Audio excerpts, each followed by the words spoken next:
Yo, what's up sa inyong lahat mga ka-dreamers? Nagbabalik ulit ako. Ayan, gusto ko lang kamustahin kayong lahat mga ka-dreamers. Kamusta ba kayo ngayon? And sana okay lang kayong lahat. Nasa good health kayong lahat. And sana ipagpatuloy nyo lahat ng mga pangarap nyo at nawag-wag kayong susuko. Okay? So for this vlog mga ka-dreamers, natutuwa kasi ako.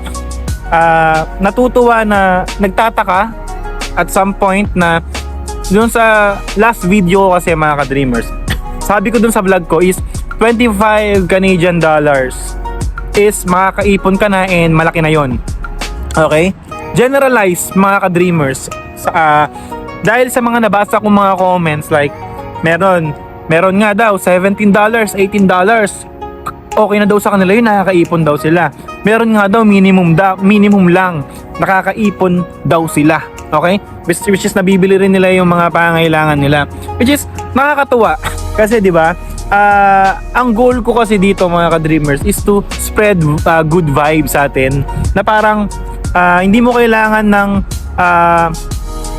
bad sides para lang maging negative ka sa buhay.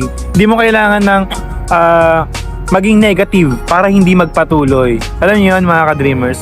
Doon ako natutuwa kasi may nagsasabing $15 minimum, $16, $17 yung sinasahod nila, okay sila. Meron naman $18, meron naman $26, okay na at malaki na daw yun. Nakakatuwa mga ka-dreamers. Pero, sorry, meron din mga nag-comment na meron daw $26 and then $28 na yung sinasahod nila. Hindi pa rin umaabot, kumbaga kulang pa rin. Okay? Ngayon, gusto ko lang tumbukin yun mga ka-dreamers. Una, sorry mga ka-dreamers medyo inuubo tayo kasi nagbago na yung panahon dito. So nag-i-snow na din po kasi dito kaya medyo nagbabago yung temperatura ng katawan natin. So nag-a-adjust din po kasi siya mga ka-dreamers. So yun, gusto ko lang tumbukin doon na iba-iba po talaga ang pangangailangan at saka gusto ng mga tao. Okay? Meron yung mga iba $17, $18, napaka-blessed nila. Kumbaga grateful sila sa nangyayari sa buhay nila. Nagtsatsaga sila para lang makaipon, para lang may pantustos sa pamilya nila at higit sa lahat, nagtsatsaga sila sa ganung sahod. Ang pinaka-importante is masaya sila. Kontento sila.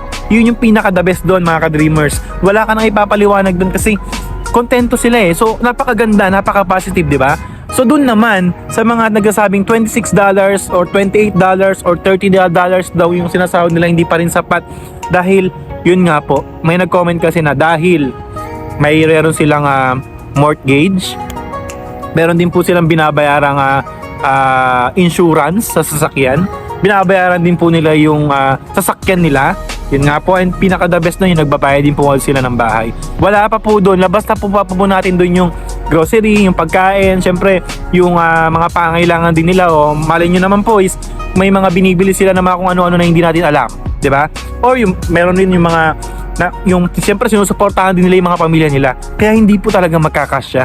Okay? So ano ba yung lesson natin dito mga ka-dreamers? Una sa lahat, hindi talaga mawawala ang negative kahit saan mo yan dalhin. Okay? Ang kagandahan lang dito is ngayon, sa amin, bilang hindi pa gaano talagang dito sa Canada, kumbaga halos hindi pa kami nangangalahati sa nagawa nila, is alam namin ngayon kung paano budgetin kasi yan. Like for example, tulad nga ng sinabi ko, hindi muna kami kumukuha ng sasakyan kasi ayaw namin may bayarin. Okay? Kaya nagbabas kami, nagtsatsaga kami magbas. So dahil doon, sa diskarte na yon, mas makakaipon kami, mas makakasave kami. Diba? Pangalawa is yung bahay. Okay? Marami nagsasabi rin sa comment na, sabi ko kasi diba 400 to 500, ganyan, 600.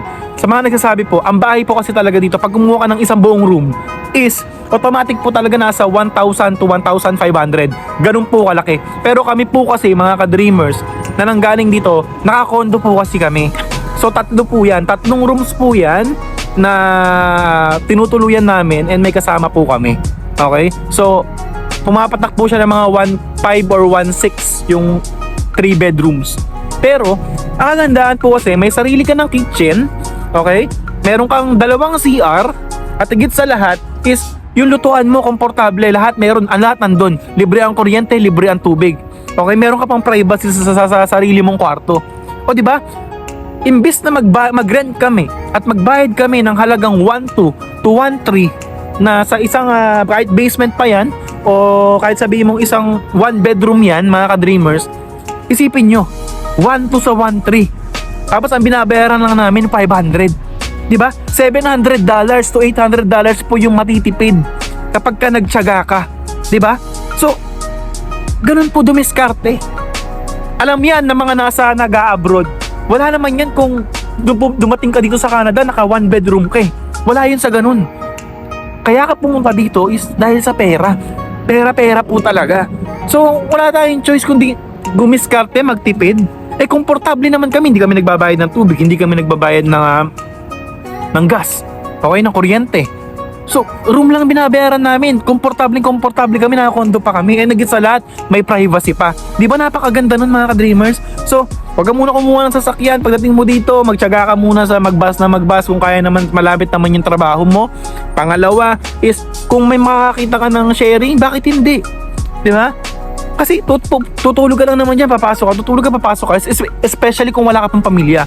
Pero syempre, kung meron ka ng pamilya, syempre, pwede ka nang kumuha ng room. Doon tayo papasok na. Syempre, magkakaanak ka, di ba? Pwede ka na muna kumuha ng room, pero wag ka munang kumuha ng bahay. Okay? Pero depende po yan, ha? Hindi ko po sinasabing sundin nyo ako.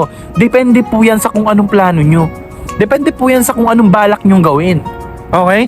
Kasi yung iba, dinirekta kumuha ng bahay, hindi pa naman talaga ganun kalaki yung sahod nila. Hindi pa naman sapat talaga. Tapos isa lang yung may trabaho. Mas maganda niyan, kumuha muna kayo ng rent, ng pwedeng yung rentahan na sabihin mo ng 800, at least mayroon kayong privacy, di ba? Magsimula kayo doon. And then, magtrabaho din yung isa.